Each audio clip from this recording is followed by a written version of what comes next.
एक बाप जो अपने बेटे को डॉक्टर बनाना चाहता था, उसी बेटे ने अपने ही बाप को गोली मारकर उसकी बेरहमी से हत्या कर दी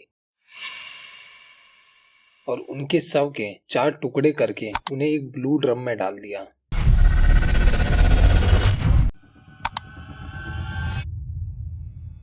मानवेंद्र सिंह, जिनकी उम्र 49 साल थी और वो एक सफल बिजनेसमैन थे, उनके 4 पैथोलॉजी लैब्स और साथ में 3 लिकर शॉप्स भी थी। वो अपनी फैमिली के साथ लखनऊ के आशियाना इलाके में रहते थे। उनका एक 3 मंजिला घर था जिसमें वो अपने बच्चों, भाई और दूसरे परिवार वालों के साथ रहते थे। मानवेंद्र सिंह 3rd फ्लोर पर अपने दोनों बच्चों 21 साल के अक्षत और 17 साल की कीर्ति के साथ रहते थे। मैंने यहाँ पर मानवेंद्र जी की पत्नी का जिक्र नहीं किया। दरअसल मानवेंद्र जी की पत्नी का 2018 में किसी बीमारी के कारण मृत्यु हो गई थी। पत्नी के मौत के बाद मानवेंद्र ने अकेले ही दोनों बच्चों को पाला और उनका बस एक ही सपना था कि अक्षत पहले नीट क्लियर करे और डॉक्टर बने, फिर बिजनेस में हाथ डाले। पर अक्षत का इसमें कोई इंटरेस्ट नहीं था।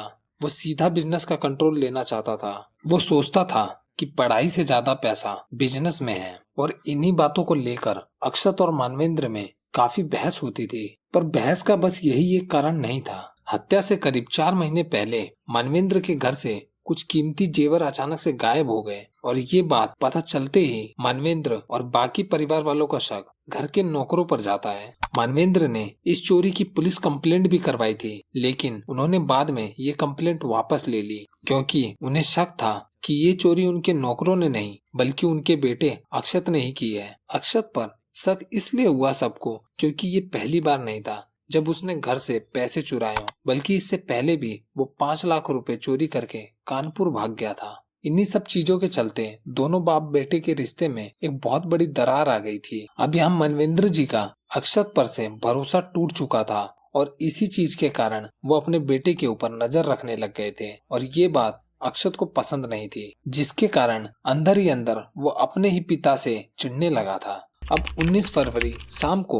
जब मनवेंद्र जी घर वापस लौटे तो उन्होंने कुछ नोटिस किया। दरअसल उनके लीकर शॉप के लाइसेंस रिन्यूअल के लिए उन्होंने घर में 50 लाख रुपए कैश रखे थे, लेकिन जब उन्होंने उसे गिनना शुरू किया तो उसमें से कुछ पैसे गायब थे और ये चीज देखते ही उन्हें समझ आ गया था कि ये हरकत किसकी है। और इसी कारण दोनों बाप बेटे में काफी ज्यादा बहस हुई और इसके दौरान मानवेंद्र जी ने अक्षत को थप्पड़ मारा और उसके ऊपर अपनी लाइसेंसी राइफल तान दी और यही बात अक्षत को खटक गई। वो बस यही सोच रहा था कि उसके फादर को उसके साथ ऐसा नहीं करना चाहिए था और वो इस बात से बहुत ज्यादा गुस्से में था। इसके बाद रात हुई, घर के सारे लोग सो गए, लेकिन अक्षत वो बार बार वही चीज सोच रहा था। वो पूरी रात नहीं सोया और इसी दौरान उसने ऐसा कदम उठाया जिससे वो एक नॉर्मल टीनेजर से क्रिमिनल बन गया।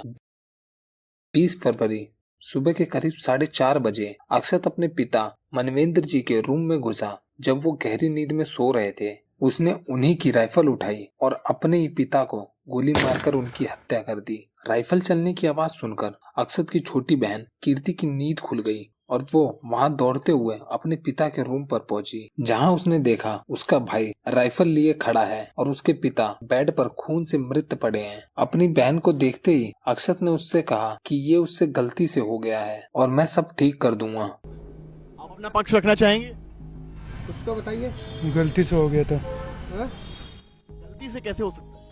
और उसने कीर्ति को भी धमकाया था कि अगर वो ये बात किसी को बताएगी तो मैं तुम्हें भी मार दूंगा। इसी डर से कीर्ति ने 4 दिनों तक किसी को कुछ भी नहीं बताया। यहाँ पर एक सवाल ये भी आता है कि अगर घर में गोली चली तो सिर्फ कीर्ति को ही क्यों आवाज सुनाई दी, घर के बाकी लोगों को क्यों नहीं सुनाई दी। इस टाइम सुबह के करीब 4:30 बज रहे थे तो कोई शोर शराबा भी नहीं था जिससे गन की कोई साउंड मिस हो जाए। इसके बाद अक्षत अपने पिता की बॉडी को ग्राउंड फ्लोर पर लेके गया और वहाँ एक रूम में उनकी बॉडी को बंद कर दिया था। इस सब के बीच सुबह के करीब 6 बज चुके थे और आसपास के पड़ोसियों में चहल पहल शुरू हो गई थी। अक्षत को ये पता था दिन होते होते कोई न कोई उसके पिता को ढूंढने यहाँ पक्का आएगा, क्योंकि उसके पिता का रोज एक रूटीन था कि वो सुबह अपने पड़ोसियों के साथ वॉक पर जाते थे, लोगों से बातें करा करते थे और इसीलिए अक्षत ने पहले से ही एक बहाना सोच रखा था। अक्षत ने पड़ोसियों और बाकी के लोगों को ये बताया कि मनवेंद्र जी उसके पिता सुबह ही सुबह किसी काम के सिलसिले से दिल्ली चले गए और वो दोपहर तक वापस लौटेंगे। उसने उनसे ऐसा इसलिए बोला क्योंकि उसको अपने पिता की बॉडी को ठिकाने लगाना था। इसके बाद अक्षत एक ब्लू ड्रम लाया और अपने पिता के टुकड़े करके उस ब्लू ड्रम में डाल दिया। फिर उसके बाकी के बॉडी पार्ट्स, कपड़े, बेडशीट को कार की डिग्गी में डाला और वहां से 21 किलोमीटर दूर एक सुनसान जंगल में फेंक दिया। उसने उनकी राइफल को भी दफना दिया था और कपड़े और बेडशीट को जला दिया था ताकि कोई सबूत ना बचे। ये सब करने के बाद अक्षत वापस घर आता है और अपनी कॉलोनी में क्रिकेट खेलने लगता है जैसे कुछ हुआ ही ना हो। अब धीरे धीरे करके काफी समय बीत जाता है लेकिन मानवेंद्र जी घर नहीं लौटते हैं। अब इस बीच घर के लोग और पड़ोसी थोड़ा परेशान होते हैं और उनको फोन लगाते हैं पर उनका फोन स्विच ऑफ बताता है। दरअसल मानवेंद्र जी के पास 3 फोन थे जिसे अक्षत ने स्विच ऑफ करके फेंक दिया था। अब धीरे धीरे परिवार वालों की घबराहट बढ़ती है और वो पुलिस में एक मिसिंग कंप्लेंट दर्ज करवाते हैं, जिसके बाद पुलिस इन्वेस्टिगेशन में लग जाती है।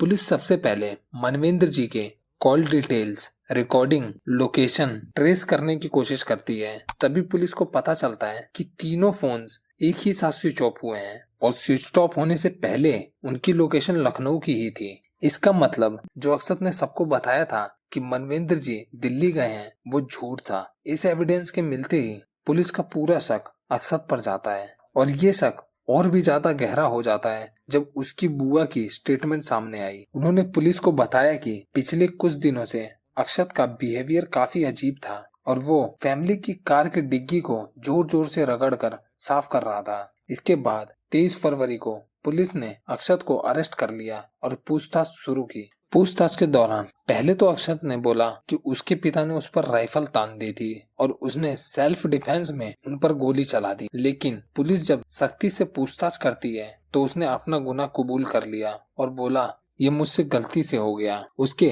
कन्फेशन के तुरंत बाद पुलिस की एक टीम आसियाना सेक्टर L वाले घर पहुंची। ग्राउंड फ्लोर के उस खाली रूम में रखा वो बड़ा सा ब्लू ड्रम खोला गया और उसमें मनवेंद्र जी का कुछ बॉडी पार्ट्स मिला। उसके बाद अक्षत के बताने पर पुलिस ने करीब 21 किलोमीटर दूर सदूना के जंगल और नहर के पास फेंके हुए बॉडी पार्ट्स को रिकवर करा और उससे कुछ दूरी पर जली हुई बेडशीट की राख, चाकू बरामद किया। ये सब कुछ देखकर यकीन कर पाना मुश्किल था कि एक बेटा कैसे अपने बाप को मार सकता है। खैर, अक्षत अभी इस समय पुलिस की कस्टडी में है और उस पर ट्रायल चल रहा है।